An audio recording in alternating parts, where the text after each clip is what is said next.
Imperium, but uHigh left alone as a one-man army trying to get the spray, but no, the Blitz just not quite connected on both sides, and he's going to be fighting back. uHigh as a one-man army, maybe getting the upper hand, and the lower hand because he's down below, but that's okay. But now he's just got no way of pushing up here, Imperium. He might just die to the blue zone very soon.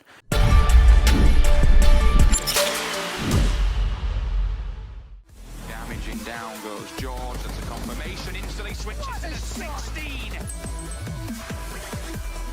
Really could be. Let's see if they go to the engagement. Seeing spread out. Oh, big shot.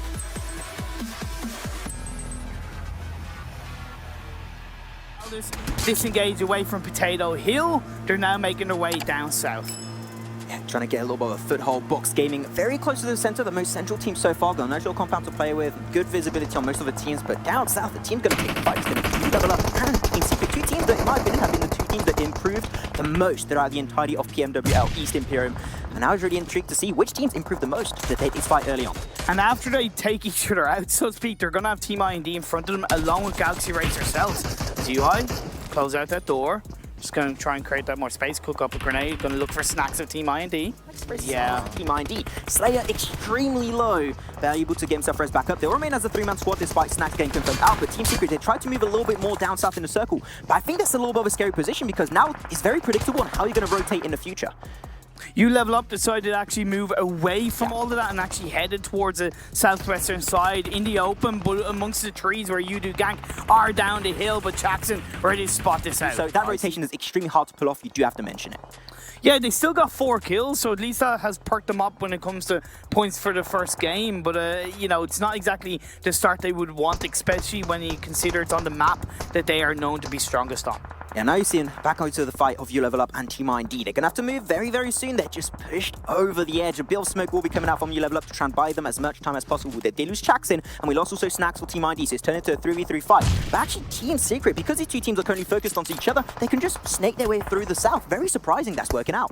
It was also with the pressure from Reject Scarlet that pushed T1 closer to Team Seeker, and Team Seeker were able to make that work in their favor. But King of Gamers coming in from the north, able to get a knockdown onto a member of Reject Scarlet. Box Gaming sitting pretty, although Orange Rock have been able to go to the snipe tower across the road as Synergy go down in 11th. Team I&D, here it is. It's killing time. Get himself close to uLevelUp. They get the first initial knockdown. Winter will still be remaining with Hyogxian. They have to get rid of this team because otherwise it can't go downhill. They'll get stabbed by uLevelUp. But Winter, he went for the push. Actually, versus Dan, actually Box Gaming, they are starting to show up in the kill feed. They are dominating, getting so many frags for themselves, Imperium. RQ being eliminated. King of Gamers being put down to a couple of players. The circle has shifted down south, just on the edge of the compound that Box Gaming currently hold on to. So you have the high ground that Team Seeker are currently on, with the low ground in the favor of Box Gaming, and it's right out in the open, Max. Oh, great grenade from Hyogxian of uLevelUp. Going to get the knockdown onto Team I&D. 420 OP and Slayer still going to be remaining in this one. It's going to be Hyogxian in a mini 1v2. Still has to use support of Winter if he wants to join up the fight, but Hyogxian going to go for second grenade.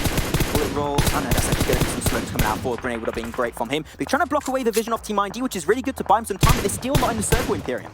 Yeah, plus Winter further away, it is separating the members of uLevelUp. That hasn't stopped them from getting a successful fight in their favor in the past, but I definitely worry as we are getting in towards the very latter parts of this game with still 8 players up, and 18 to 19 players up.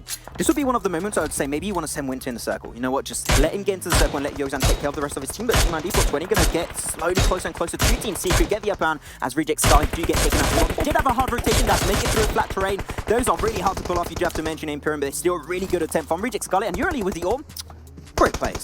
Team Secret, 6 kills so far in this game. They've wiped out T1. They've wiped out the majority of Reject Scarlet. They dominate the southern tip of this circle. Valdez and Orange Rock have engaged on each other. Valdez did take down Orange Rock. The breach came through. It was successful as Team I&D protecting against Team Secret. You know what, I was very doubtful how Team Secret could play around this position. As long as they were able to deliver off this specific kill, they could take any fight they really wanted. They have the scope of every team, and the circle has been somewhat going to their advantage also. The Box Gaming break going to be popping up in the field, eliminating Martin, who was the last member standing of Valdez the murder eliminated in 6th position. But here it is, the spray coming out. Slayer gets information onto uHigh of Team Secret, and he's trying to fight back. He's got a reload, but this is such a stressful fight. You don't know if he's going to take this one, Imperium. A little bit too passive in my eyes. uLevelUp could easily come in a third party. Winter has been knocked by Box Gaming, and that's where the Flatlands is going against you. They're on 10 kills. Box Gaming are taking control. Rex gets a knockdown onto Slayer. Ah, they get it done. Nice knockdown with a nade. Shroud's being so damn low. It's really intriguing. But now they're just full sending it. They need to get rid of the entire team. You level up, tried their best to send Yorkshire over, but unfortunately it was going to be a little bit hard. But now Box Gaming, they got rid of most of the teams, actually all of the teams up north. They're like, okay, now we've got free range to rotate in the circle, take the fight to Team ID and also to Team Secret. And the fact that they're still a full squad, they sent Louis forward, making his way up the hill. The pressure shots from the rest of Box Gaming is distracting both Team Secret and Team IND. Circle's going to go actually over to Box and they got 2-2 split. You love to see it, keeping two players. Pime and Loki back down. Team ID did get eliminated in third position. Still, we wanted them to get good performances and they started off with a really good game. But that 2-2 split I just mentioned, right, love to see it. Really good backline support with two players forward, ready to take the fight versus Team Secret. This is a really intriguing way to approach it, but especially you've got to be careful. Sneaky Rex gone off angle that they just might not expect. Plus, because Team Secret have been playing the ridge line, I don't think they've actually had to use that much smoke.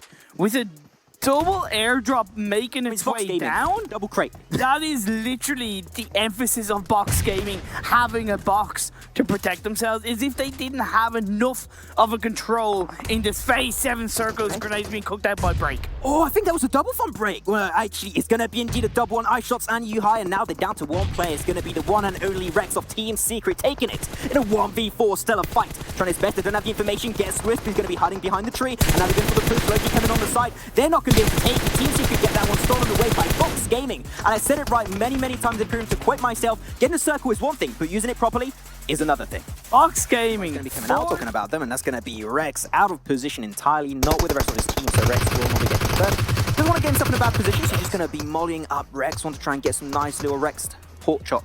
No, like dinosaur chops? Just want to cooking up, but Rex will get confirmed out of the game by Celt MJ himself. I don't know what the lead up to that was, whether Team Secret knew Celts were there. If they knew Celts were there and they only sent Rex across, that was a mistake. But if it was general scouting by sending Rex across, that's fair enough, because that's not always going to go in your favor. There is that risk of sending a scout to another compound, in Vikendi especially. You want to try and scout from like a little bit of a further position away from the compound, but I think that he was already there, and then you had like the rest of the guys for himself to join up on his position a little bit. It's hard to move away that fast, yeah. Just did notice the lead up to it, so it's something I'm curious about. Able to make his way through. They will be able to chill alone in the pretty most central position in the circle. Now he's just hoping for the circle to go to his favor a few times, and now a lot of the teams are playing on the edge. That means a lot of fighting is about to happen, Imperium. Onto the roof, play encore, covering on the edge of the circle, but Box Gaming pushing their way through from the edge. We know how good they can play when they're strongly inside the circle. Now that they're on the edge, have they been able to carry this confidence and push through and be aggressive when they need to be? Yeah, I want to see Box Gaming 2.0, the team that is able to gather themselves good positions under control, even if the circle does not shift in their favor. I expected that from a few other teams, but Box Gaming, I want them to prove themselves to me right here, right now. Going to be sending two members forward, slowly but surely, over the mountain top. There's going to be the nice anchor for themselves, but Servi, the solo man of Synergy, is going to be taking a 1v2. Synergy, they have to rotate in now to take the fight versus Box. Especially now that they've got the knockdown, they've got to recognize now's the opportunity, as King of Gamers looking for an opportunity on the Megastars. Now they have to go down here in PM. They're going to take the blue zone, take damage. Even Megastar's going to have to move away from their golden compound they've been holding to for so damn long. Oh no, that's gonna, oh no, 4-man car rotation. Megastars, please just don't do this. I am so scared right now. And yeah, Ted of Synergy is going to get the absolute upper hand. Only getting one kill. I'm surprised they don't lose the entire squad. Megastars, really surprising stuff. They make it over to the shack, but there's going to be one player. Now it's Velmoth. They're going to go in and absolutely destroy him. No chance, my boy. Get out of the lobby. Oh, the circle on this next phase did shift once again down the southeast in the favor of you level up. Also, Galaxy Race herself and Team Secret sitting pretty on the edge as Box Gaming pushing through Synergy. Gotta be careful how Box Gaming will be pushing upon Synergy. They've got the good high ground position with a third-person perspective. That is all you need. But Lewis, he's going to be the first man knocking on the door of Synergy, but he's going to get instantly denied on Pim A2. Lewis is going to be there. Solo with Break. Break might want to try and join. He's not really getting too involved here. I think he should really try and get the push as a two-man squad onto Synergy, but that's a great grenade on the top from actually Break. They're going to get a huge advantage onto Synergy, put him so damn low, a few bullets, and Synergy is out. Strider is able to get the revive up onto Servi. The blue zone is starting to make its way in as Servi is taking a hell of a lot of damage. Break a little bit too slow to respond there with UZ. Going to have a response also from the play of Lewis. Does get one knockdown and they get rid of the squad. Huge plays from Box Gaming once again. They want me to get himself a nice res also onto Break. Remaining as a three-man squad. They got 8 kills already, Imperium. Box 2.0 with the box formation 2.0 where they carry the box with them into the circle. Blue Zone is starting to push its way in. You have uDugank across the road and Megastars in front of them on the west, which is going to be very hard for them. I'm seeing and Barang of uDugank going to try and cross on over. Oh my god, so many car frags. Bigatron's also going to be popping in the field onto this one, trying to deny uDugank from finding a good position. Fred and Drax remaining as a two-man squad. Spray from Vexy comes on through, and Onko will be the one to find a headshot to Drax. And there you go, uDugank down to only one player. Things are not looking too good. It's looking pretty grim, I would even say, for uDugank Imperium. The circle's moving away. Megastars, they can't take this fight for too long. They have to find a position in the circle, even if it's on the edge, because otherwise they're going to tick down pretty quickly on phase 7. Megastars having a really good game. They're on 6 kills as you do get eliminated. We're down to the top 5 teams. uLevelUp has still yet to make their way in as a full 3-man team. Like, look at that separation. They are going to be put under so much pressure if they can't control it. I know they've done it before, but that's been at the mid part, not the late parts of the game. I was about to say, by being so split, it was going to be really hard if they... Oh my god, the angle held by Break is great. But the circle, if it did shift away from uLevelUp, being so split, it's going to be so much harder to breach that circle and get himself in a decent position. Yeah. So that position was good for the last phase. Now it might be a little bit more trickier, making things harder for them on the long run. Although I'm saying that Grenade has actually gotten a knockdown onto a member of BTR. I know we are focusing on this fight between Team Seeker and Box Gaming. Team Seeker still remaining as a 2-man squad, but Box Gaming, they got the high ground position, getting information. I'm seeing Winter popping into the kill feed versus Bigatron with a great grenade. You love to see it. 5 teams still remaining in this one. If they get another kill, Box Gaming up to double digits once again. They've got 16 last game, and they get once again a great engagement. They're confirming it. 11 kills for Box Gaming. They are kicking off the finals in a better way you possibly can imagine. Oh, but iShots did make a bit of a boo-boo and nailed himself, which gave that free kill over as Box Gaming get the third party on BTR and wipe them out, which is a saving grace for uLevelUp. You know what? 5th position, way better than the 16th. Gotta say that, straight up facts, Imperium. But uHigh left alone as a 1-man army trying to get the spray, but no, the bullet's just not quite connected on both sides, and he's gonna be fighting back. uHigh as a 1-man army, maybe getting the upper hand and the lower hand because he's down below, but that's okay. But now he's just got no way of pushing up here, Imperium. He might just die to the blue zone very soon. Oh no, he's going to run away on the side, trying to get the upper hand. Kumal still giving him it. No way, no way. He's got to be taken out here. Blue zone take damage. Oh he comes in, gets a second knockdown, gets a second kill, now leaves Pime on his own. uHigh, you have my respect for life. You, man, absolutely went for the push that was not expected. Box Gaming tried to pull off the res with a little bit too smoke. Maybe want to go for the kill confirm to Kumal. Gets it, another one for them. But no, he does go down, unfortunately, to the blue zone. It was going to happen eventually, and they get taken out in 4th. And now we're down to the last 2 teams as Team Seeker are eliminated. It's between Box Gaming and uLevelUp with Megastars going down.